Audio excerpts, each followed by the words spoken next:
Hello everyone, मेरा नाम तुषार भारद्वाज और ये आपका अपना फेवरेट चैनल साइंस वर्ल्ड। आज की वीडियो में हम कंजर्वेशन ऑफ मोमेंटम की स्टेटमेंट को क्लियर करने वाले हैं। साथ ही जो कंजर्वेशन ऑफ मोमेंटम का एक्चुअल फार्मूला होता है m1u1 plus m2u2 is equal to m1v1 plus m2v2, इस इंपॉर्टेंट फार्मूले को ड्राइव करना सीखेंगे कि कितने आसान तरीके से हम इस फार्मूले को ड्राइव कर सकते हैं, फाइंड आउट कर सकते हैं। तो चलिए स्टार्ट करते हैं। आज की वीडियो का टॉपिक कंजर्वेशन ऑफ मोमेंटम के स्टेटमेंट और उसके डेरिवेशन की। सबसे पहले हम स्टेटमेंट को क्लियर करते हैं कंजर्वेशन ऑफ मोमेंटम की। कंजर्वेशन का एक्चुअल मीनिंग होता है नष्ट ना होना। इस चीज को देखिए हम एक एग्जाम्पल के जरिए समझते हैं, बहुत आसानी से आपको समझ में आएगा। कोई दो बॉडी है, फर्स्ट बॉडी और second body. First body collide करती है, कोलिजन करती है, टकराव करती है किसके साथ? सेकेंड बॉडी के साथ। ठीक है, आप सिंपल कह सकते हैं कि दो बॉडी का कोलिजन हो रहा है, लेकिन कोलिजन से पहले एक कंडीशन है और एक कंडीशन कोलिजन के बाद है। तो कोलिजन से जस्ट पहले की जो कंडीशन है उसमें जो दोनों बॉडी का टोटल मोमेंटम होता है, मतलब m1u1 प्लस m2u2, वो इक्वल होता है टोटल मोमेंटम आफ्टर कोलिजन के, मतलब m1v1 प्लस m2v2। चलिए इस फॉर्मूले को नोट कर लेते हैं। m1u1 plus m2u2 is equal to m1v1 plus m2v2। देखिए ये कंजर्वेशन ऑफ मोमेंटम के लिए एक इंपॉर्टेंट फार्मूला है जिसको हमें ड्राइव करना है। ठीक है, यहां पर जो m1u1 है ये फर्स्ट बॉडी का मोमेंटम है, इनिशियल मोमेंटम टकराव से पहले। ये सेकंड बॉडी का मोमेंटम है कोलिजन से पहले। ये फर्स्ट बॉडी का मोमेंटम है कोलिजन के जस्ट बाद। ये सेकंड बॉडी का मोमेंटम है कोलिजन के जस्ट बाद। ठीक है, तो एक्चुअल में जो कंजर्वेशन ऑफ मोमेंटम है, इस स्टेटमेंट में हमें ये पता चलता है कि कोई दो बॉडी जो आपस में टकरा रही हैं, तो टकराने से पहले जो टोटल मोमेंटम होता है ना, ये बिफोर कोलिजन इक्वल होता है। टोटल मोमेंटम इक्वल होगा किसके? आफ्टर कोलिजन के। ठीक है, तो टोटल मोमेंटम दो बॉडी का टकराने से पहले वाला जो होता है वो बराबर होता है टोटल मोमेंटम दो बॉडीज का जो टकराने के बाद देखा जाता है। इसको बोलते हैं कंजर्वेशन ऑफ मोमेंटम। मतलब मोमेंटम खत्म नहीं हुआ, मोमेंटम में कोई चेंज नहीं आया, टोटल मोमेंटम सेम रहता है, कोलिजन से पहले वाला कोलिजन के बाद वाले के।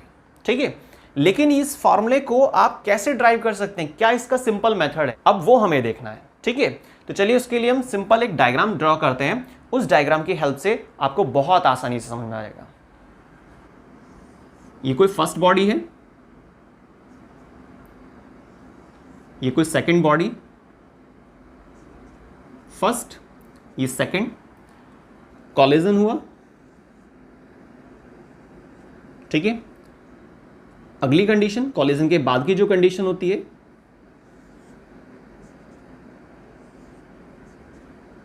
ये फर्स्ट ये सेकंड, यहां पर ये फर्स्ट और ये सेकंड। तो यहां पर ये कोलिजन की कंडीशन को रिप्रेजेंट कर रहा है, ये कोलिजन से जस्ट पहले और ये कोलिजन के जस्ट बाद। अब यहां पर ये जो सिंबल्स है ना, इनको लिख लेते हैं। m1 mass of first body, m2 mass of second body, u1 u2। Initial velocity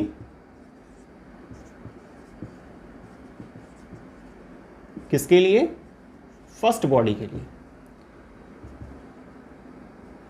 initial velocity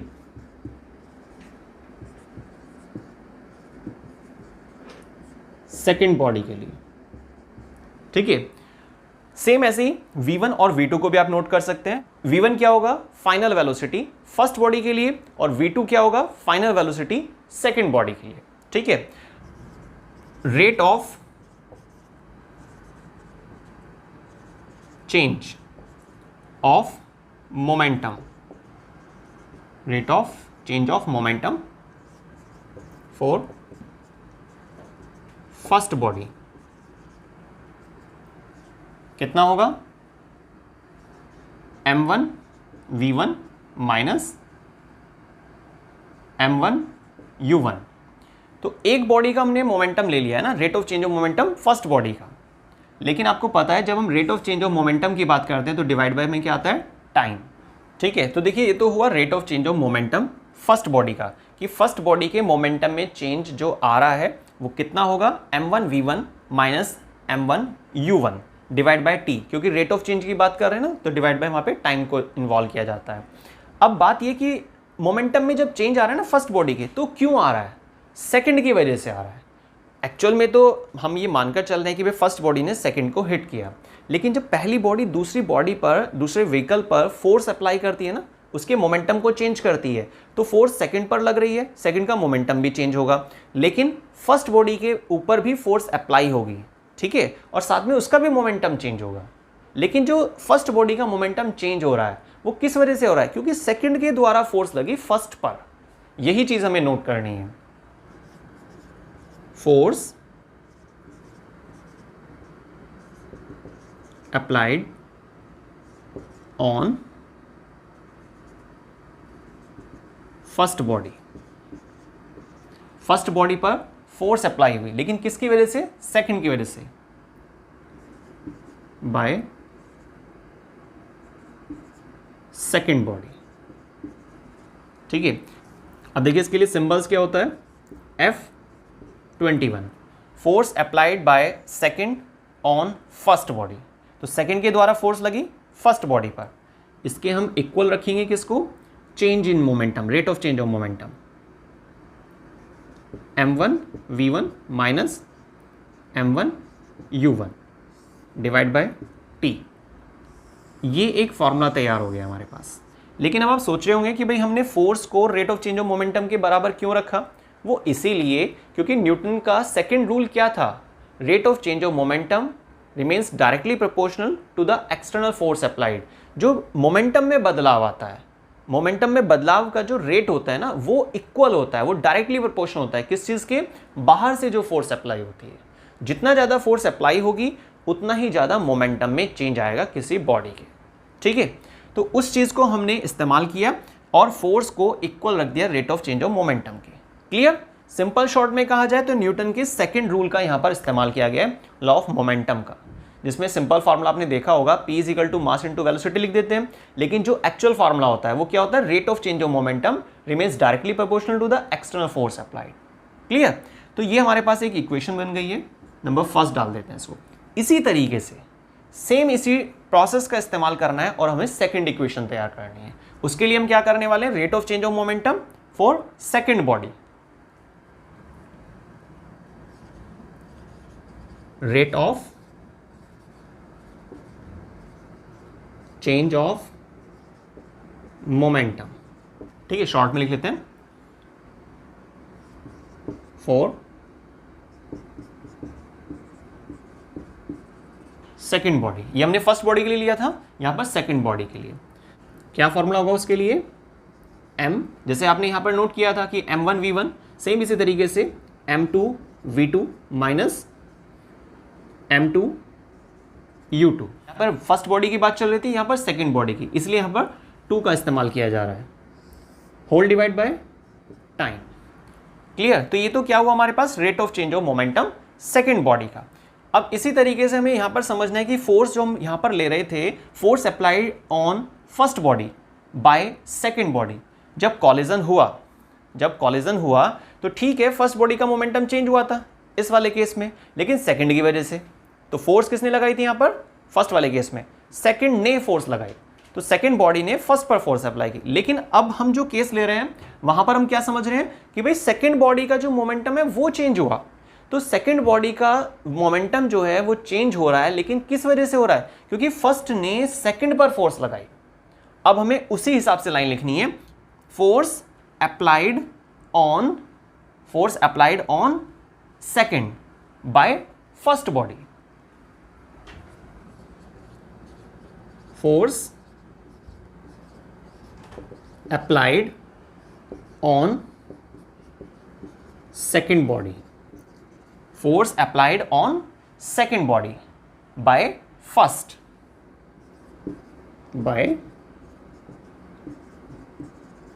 body। ठीक है, तो सेकंड बॉडी पर फोर्स लग रही है फर्स्ट की वजह से, ठीक, सेकंड पर फोर्स लगी फर्स्ट की वजह से, ठीक है, तो फर्स्ट ने फोर्स अप्लाई की सेकंड पर, ऐसा बोल सकते हैं। और मोमेंटम किसका चेंज होगा? सेकंड का।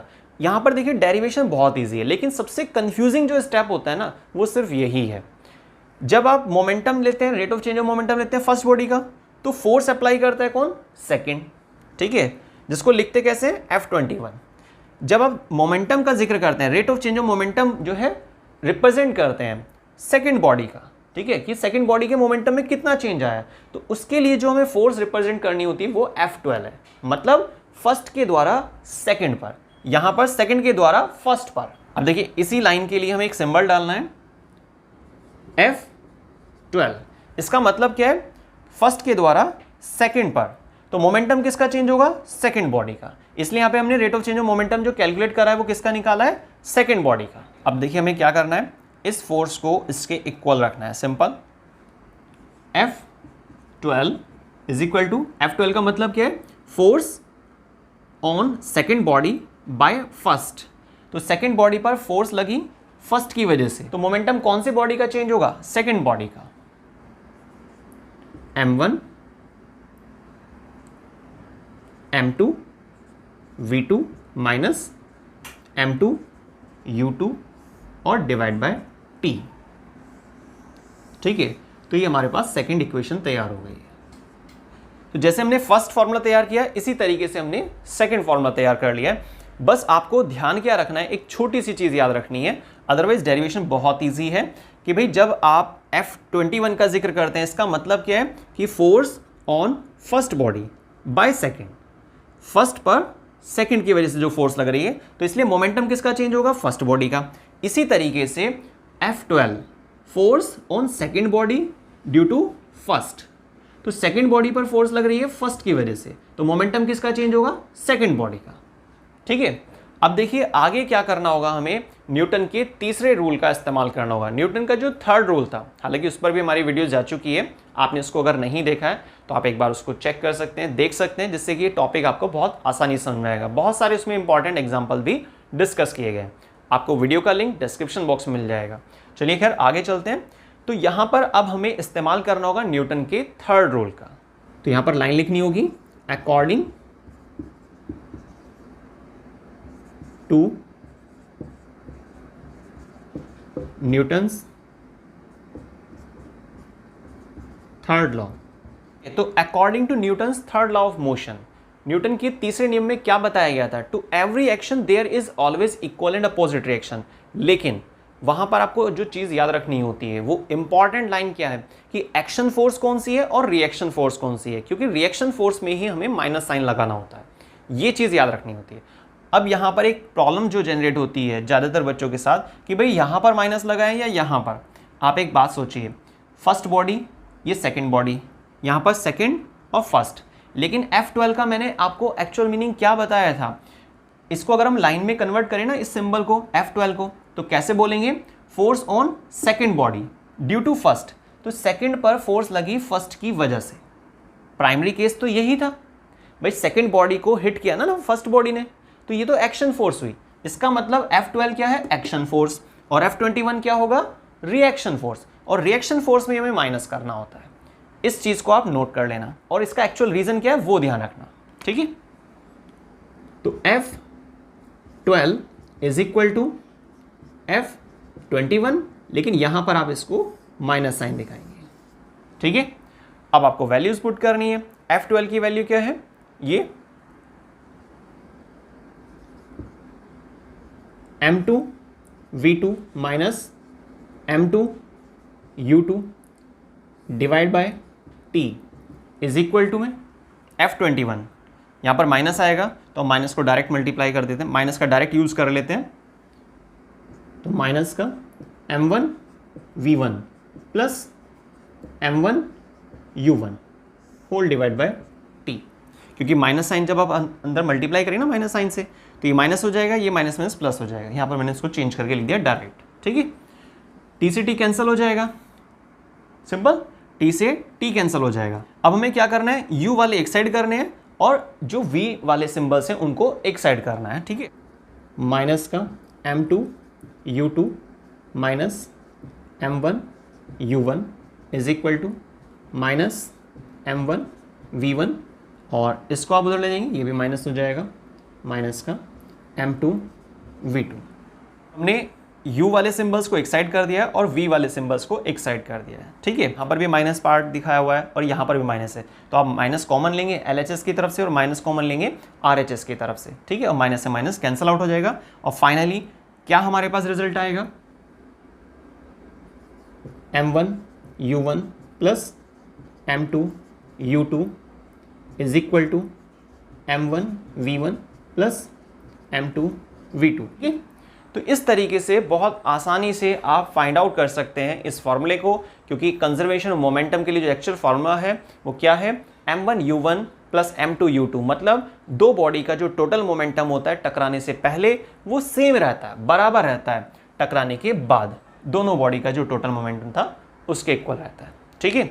तो before collision remains equal to after collision, यही है कंजर्वेशन ऑफ मोमेंटम की स्टेटमेंट और फॉर्मूले का डेरिवेशन। तो आई थिंक आपको दो टॉपिक्स यहाँ पर क्लियर हो चुके हैं आज की वीडियो में। Number first, conservation of momentum की एक्चुअल स्टेटमेंट क्या है, क्या उसका इंपॉर्टेंट फार्मूला है। सेकंड, कंजर्वेशन ऑफ मोमेंटम के लिए डेरिवेशन किस तरीके से किया जा सकता है, सिंपल से सिंपल मेथड क्या पॉसिबल है। उसके लिए मैंने यहाँ पे स्टार्टिंग में डायग्राम बनाया था, उस डायग्राम को आप जरूर ड्रॉ कीजिएगा, क्योंकि उसी से आप इस पूरे डेरिवेशन को कर सकते हैं। जो कंफ्यूजिंग स्टेप है इस पूरे डेरिवेशन का, वो भी मैंने आपको बताया कि भाई F12 और F21 का एक्चुअल मीनिंग क्या होता है। F21 का मतलब होता है force on first body due to second. फर्स्ट पर फोर्स लग रही है सेकेंड की वजह से, याद रखिएगा, फर्स्ट पर फोर्स लग रही है सेकेंड की वजह से।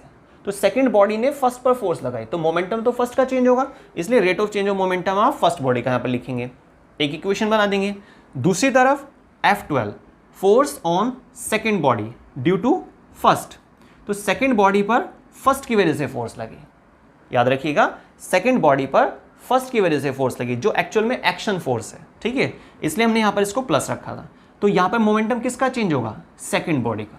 तो पूरे डेरिवेशन में जो आपको पॉइंट याद रखने होंगे वो यही है, एक तो इस डेरिवेशन की स्टार्टिंग कैसे की जा रही है, डायग्राम क्या हो सकता है इसके लिए, है ना, फर्स्ट बॉडी सेकंड बॉडी का, और आफ्टर कॉलिजन बिफोर कॉलिजन, ये चीज़ें याद रखनी है। और सबसे इंपॉर्टेंट लाइन, आज की वीडियो का सबसे इंपॉर्टेंट पॉइंट, इंपॉर्टेंट स्टेप है, जो मेन पॉइंट है वो सिर्फ ये है कि आपको जब फर्स्ट बॉडी के द्वारा सेकंड बॉडी पर फोर्स लगती है, याद रखिएगा, फर्स्ट बॉडी के द्वारा जब सेकंड बॉडी पर फोर्स लगती है तो मोमेंटम चेंज होता है सेकंड बॉडी का, और जब सेकंड बॉडी के द्वारा फर्स्ट बॉडी पर फोर्स लगती है तो मोमेंटम चेंज होता है फर्स्ट बॉडी का। तो आई थिंक आपको आज के वीडियो के दोनों ही टॉपिक्स बहुत अच्छे से क्लियर हो गए होंगे, कंजर्वेशन ऑफ मोमेंटम के स्टेटमेंट प्लस जो कंजर्वेशन ऑफ मोमेंटम का डेरिवेशन है, जो क्लास 9th और क्लास 11th की फिजिक्स के लिए बहुत ही इंपॉर्टेंट है, एग्जाम में 3 मार्क्स कवर करता है डेरिवेशन। मिलते हैं नेक्स्ट वीडियो में साइंस के एक नए टॉपिक के साथ। वीडियो को स्टार्टिंग से लास्ट तक देखने के लिए बहुत बहुत धन्यवाद।